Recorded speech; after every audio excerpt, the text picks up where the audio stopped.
Bill Gates built his legacy on the democratization of computing.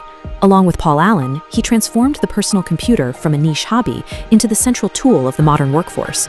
His foundational belief was that a computer on every desk would strictly benefit humanity. For decades, he argued that increasing the speed of information would inherently increase global productivity and equity. But that career-long optimism has hit a wall.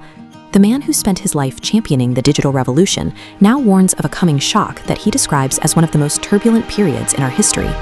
When a pioneer who built the world we live in warns that the next phase is an evolutionary milestone we aren't prepared for, it signals a shift that our current policies cannot handle. Speaking to global leaders at the World Economic Forum, Gates identified a tight window for action. He predicts that severe economic and social disruption will begin to take hold in just 4 to 5 years. Unlike previous waves of automation, this disruption won't be confined to the factory floor. It is expected to hit white-collar knowledge work and blue-collar labor simultaneously, leaving very few sectors of the economy with a safe haven. Previous technological shifts unfolded over generations, allowing time for new industries to emerge. This wave is moving too fast for traditional education or government retraining programs to provide any real buffer. Market data shows a sharp divergence ahead.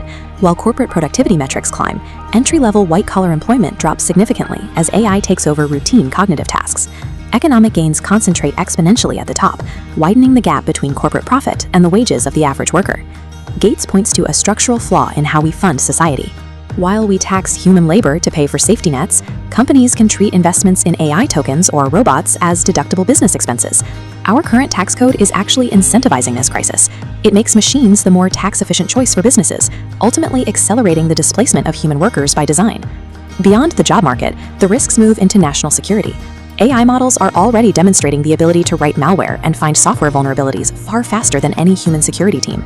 These systems can also weaponize personal data, utilizing public information to craft advanced psychologically manipulative phishing attacks that are nearly impossible for the average user to detect. Most alarming is the threat of bioterrorism.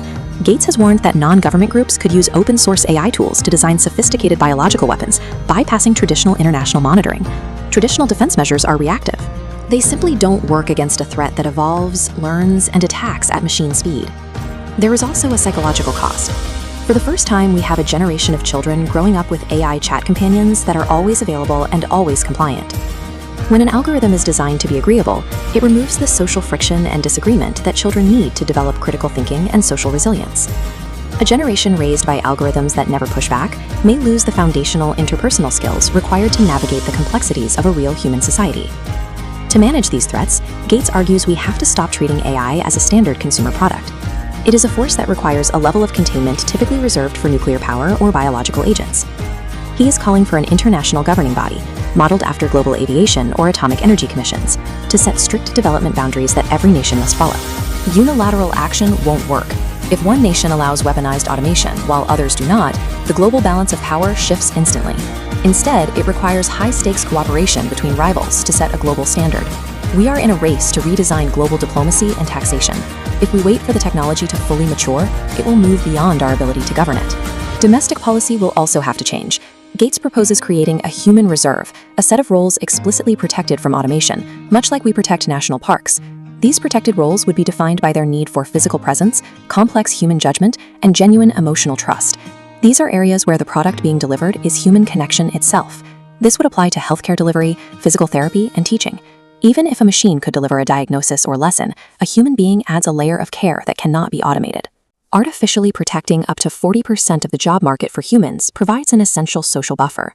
It ensures that society maintains human-led economic participation while we manage the extreme turbulence of this transition. Despite his warnings, Gates remains optimistic about the long-term potential of AI to solve climate change and eradicate deadly diseases.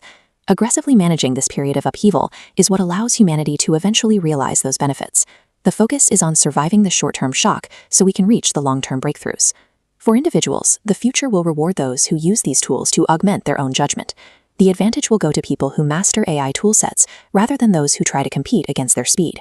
We are facing an evolutionary milestone that will create as much as it displaces. Whether we thrive depends entirely on how quickly we can rewrite the rules of our society.